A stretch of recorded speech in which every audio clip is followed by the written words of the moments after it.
Welcome back to Hardball. We're just 89 days left now to the midterm elections for the U.S. Congress, and the debate over national security is getting louder.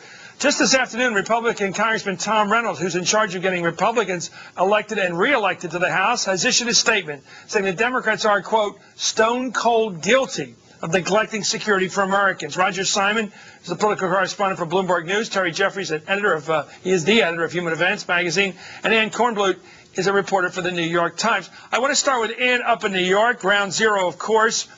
This language is getting hot. I think it's not so much over Iraq as it is over surveillance questions, phone tapping, because the implication is, I guess we're getting from the news, is that the British were able to catch these bad guys by tapping. Well, that's exactly right. Of course, Republicans are going to point to Democrats who've voted for greater restrictions on what the administration can do and say that they are, as Congressman Boehner called them yesterday, defeatocrats. I think what some Democrats were saying to me today is that, you know, this wasn't the Bush administration that thwarted this plot.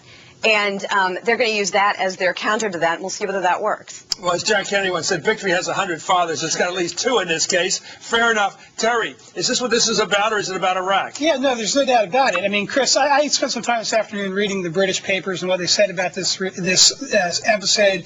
And there are a lot of stories over there about how the British MI5 put these guys under surveillance. Some of these people were under surveillance for a year. There were some telephone calls into the United States. There was wire transfers out of Pakistan into England. They had these guys, they were bugging them, they were wiretapping them, they were following them around. When it came to crunch time, they were able to go and round up 24 people like that and stop this attack. We just came out of a debate in the United States of America where Democrats were attacking the White House and President Bush for having an NSA surveillance program that was intended to intercept these kind of calls. And then you had the New York Times break this story about this program we had that was intercepting SWIFT. International financial transactions, which is exactly how these guys were being financed. So you're either for those things or against those things. It's clear those instruments helped well, a lot of people would argue, Roger, that if we engage ourselves in all those electronic surveillance opportunities, especially phone tapping, without regard to any kind of warrant, that we would in fact be another kind of fascist.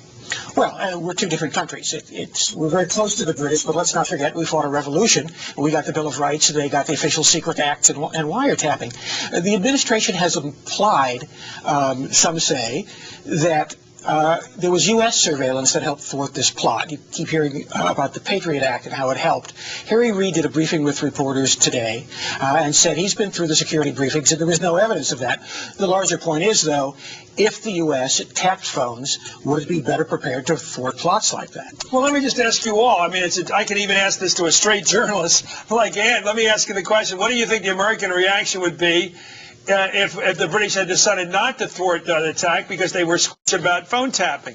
Well, that's obviously. And we ended up watching 9 planes drop slowly over the Atlantic with a couple hundred people aboard each one. Well, I mean, obviously, there's no one who would have wanted that. I think, you know, the interesting political question here is the questions on the Democrats were asking today is whether the administration knew that this plot was about to be thwarted at the time that Joe Lieberman lost his primary on Tuesday, and whether implying that the Democratic Party equals Ned Lamont equals a vote for Al-Qaeda was something that they knew that the groundwork for this was being laid, and they were trying to use that to their advantage. Well, do you think you could also argue, perhaps with a little more liberty, that had they wanted to save Joe Lieberman, they would have broken this story, had the Brits break this story 2 or 3 days ago? You want to go all the way with this theory? Well, I certainly... Because it might have done it. He was catching up to the guy. He was 14 back. He caught up within 4. He picked up 10 points in about 4 days over the weekend, picking up working-class guys, and I think in a lot of cases, ethnic people that weren't exactly country club types. So he was bringing back the regular Democratic vote by the fact that he's a regular guy. Suppose he had this story on his back working for him. Well, there were certainly some Lieberman supporters. This is a power pack for a conservative, this one. There were certainly some Lieberman supporters who wondered aloud whether, if this had happened 2 days earlier, it could have helped him. Yeah, I think that election up there, having been up there, was very volatile, and every day would have been a different result. Roger, you're shaking your head. No, I agree. Lieberman intends to use it in the general. I mean, the toughest statement today, the toughest Republican statement came from a Democrat, Joe Lieberman. It's worth reading. If we just pick up like Ned Lamont wants us to do, get out by a date certain, it will be taken as a tremendous victory by the same people who wanted to blow up these planes. So Joe's running as a Republican now. The second half of this football game he's describing, he's changed uniforms because he's got all his Democratic people. And Stanley Greenberg's out, and Carter Eskew, his media guy, they're all gone. I think maybe Sean Smith might be gone soon. All the people working for him are gone, and now he says he's got to get 70% of the Republican vote. It sounds like he's changing uniforms. We'll do that. Fair enough. If it's the best issue for the Republicans, it's the best issue for Joe Lieberman. Okay, let me ask you, Terry, this issue let's talk about Iraq for a moment. The president is excellent at conflating the issue of Iraq with al-Qaeda, with facing the threats we face like this that are much closer to home. Everybody imagines, even if they don't do it every day, getting on an airplane. Everybody can imagine dropping into the Atlantic Ocean at 39,000 feet, having just a few minutes to think about it, right? So everybody thinks about the horror of this. Is this a bigger grabber for the election coming up for the Republicans, and is it a stronger trump card than the war in Iraq? Well, it's a better issue for the Republicans. There's no doubt if the election were purely a referendum on Iraq, that would be bad for Republicans, it would be bad for the president. To the degree that people understand there are security issues involving terrorism that transcend Iraq, I think that helps the president, and it helps the Republicans particularly because of the surveillance issue. There's a clear partisan divide there.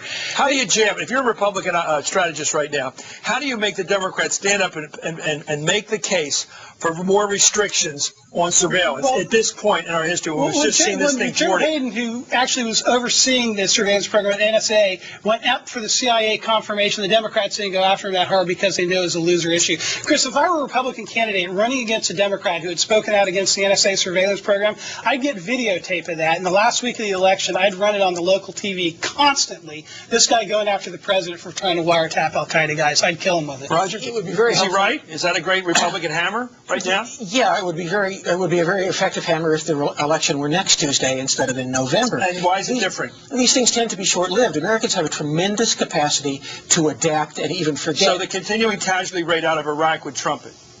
Oh, I think so, by November, because it's not going to go down. If we don't get hit again or almost get hit again between now and November. Yeah, because unless there's another plot to thwart or we thwart one in the U.S. After all, there's not even a widespread cancellation of flights in the U.S. People are turning in their shampoo, still flying. Let me ask you, what's a bigger story, Ann? The one we've just been through the last 2 days or the war in Iraq? Well, I mean, I would agree with Roger that it's, at this particular moment right now, the terror plot obviously is grabbing all the headlines, but up until that moment, Iraq had been incredibly bad news for the Republicans. And if this subsides, if there are no other terror alerts, the 9/11 anniversary comes and goes, it would not at all be surprising to see Iraq take the foreground once again. I'll tell you, it's so volatile to the American public, I guess we'd all agree. I'm going to ask you all, had this story broken last weekend rather than this, would Joe Lieberman be the Democratic nominee for Senator from Connecticut? Ann? I don't do hypotheticals, to quote the White House. Does anybody do hypotheticals here? Roger Simon, you're a beautiful writer. You must do hypotheticals. I do hypotheticals, but I just can't figure that one. What do you think? Well, I was here Monday, and I predicted Lieberman was going to lose, but clearly he had momentum going through the week. And I think if something like this happened, it clearly would have given him more of a boost. I think you're right. No, it took 4 points. Anyway, thank you, Ann Kornbluth. Thank you, Roger Simon, and thank you, Terry Jeffrey. Up next.